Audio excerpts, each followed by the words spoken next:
Malaysia 370 standby. রাত 12:41।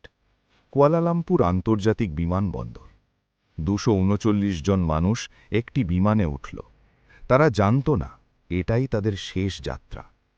বিমানটির নাম মালয়েশিয়া এয়ারলাইন্স MH370। টেক অফের 38 মিনিট পর র্যাডার থেকে সম্পূর্ণ মিলিয়ে গেল। কোনো ডিস্ট্রেস সিগন্যাল নেই, কোনো মেডে কল নেই, শুধু নীরবতা। 10 বছর কেটে গেছে, আজও কেউ জানে না তারা কোথায়। আজকে আমি তোমাদের সেই রহস্যের ভেতরে নিয়ে যাব এবং শেষে তোমাকে এমন কিছু বলবো যা অফিসিয়াল রিপোর্টে নেই। 8ই মার্চ 2014 ফ্লাইট MH370 কুয়ালালামপুর থেকে বেইজিং যাচ্ছিল। মোট 239 জন, 12 জন ক্রু, 227 জন যাত্রী। রাত 12:41 টেক অফ। সব কিছু স্বাভাবিক ছিল। রাত 1:19 এয়ার ট্রাফিক কন্ট্রোলের সাথে শেষ যোগাযোগ। পাইলট বললেন, গুড নাইট মালয়েশিয়ান 370। এরপর সাইলেন্স। মাত্র 2 মিনিট পরে র্যাডার স্ক্রিন থেকে বিমানটি সম্পূর্ণ মিলিয়ে গেল। কিন্তু এখানেই সবচেয়ে রহস্যময় বিষয়। বিমানটি কি ক্র্যাশ করেছিল?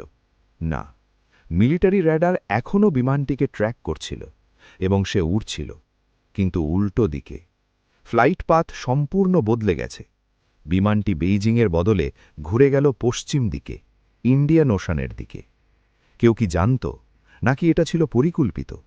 পৃথিবীর ইতিহাসে সবচেয়ে বড় সার্চ অপারেশন শুরু হল। 26টি দেশ অংশ নিল। $1 বিলিয়ন বেশি খরচ হল। সমুদ্রের তলায় খোঁজা হল হাজার হাজার বর্গ কিলোমিটার, কিন্তু বিমানটি পাওয়া গেল না।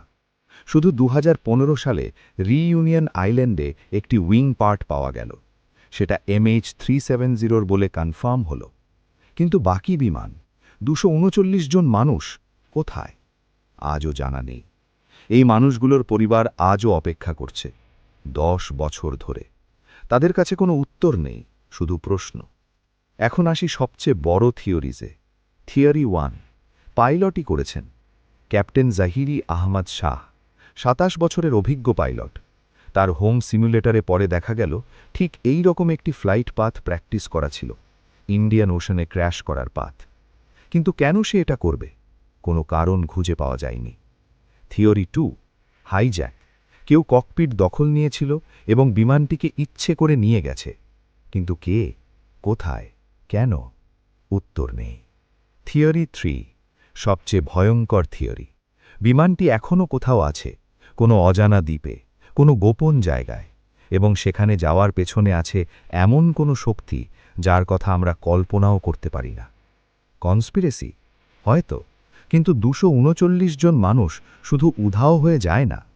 2024 সালে নতুন তথ্য সামনে এসেছে। একটি ইন্ডিপেন্ডেন্ট রিসার্চ টিম দাবি করেছে তারা স্যাটেলাইট ডেটা অ্যানালিসিস করে বিমানটির সম্ভাব্য লোকেশন খুঁজে পেয়েছে, ইন্ডিয়ান ওশানের একটি নির্দিষ্ট অংশ। মালয়েশিয়া সরকার নতুন করে সার্চ শুরু করার কথা বিবেচনা করছে। হয়তো এবার উত্তর মিলবে, হয়তো মিলবে না। কিন্তু 239টি পরিবার এখনও অপেক্ষা করছে সেই উত্তরের জন্য। MH370 এই নামটা ইতিহাসে চিরকাল থেকে যাবে। 239 জন মানুষ, একটি বিমান এবং একটি প্রশ্ন যার উত্তর আজও নেই। তোমার কি মনে হয় কি হয়েছিল? পাইলট, হাইজ্যাক, নাকি অন্য কিছু? কমেন্ট করে জানাও। আমি প্রতিটা কমেন্ট পড়ি। সাবস্ক্রাইব করো অন্ধকার জগতে, কারণ পরের ভিডিওতে আসছে আরেকটি রহস্য যেটা MH370-র চেয়েও অব্যাখ্যাত। সেই পরিবারগুলোর জন্য যারা আজও অপেক্ষা করছে। দেখতে থাকো।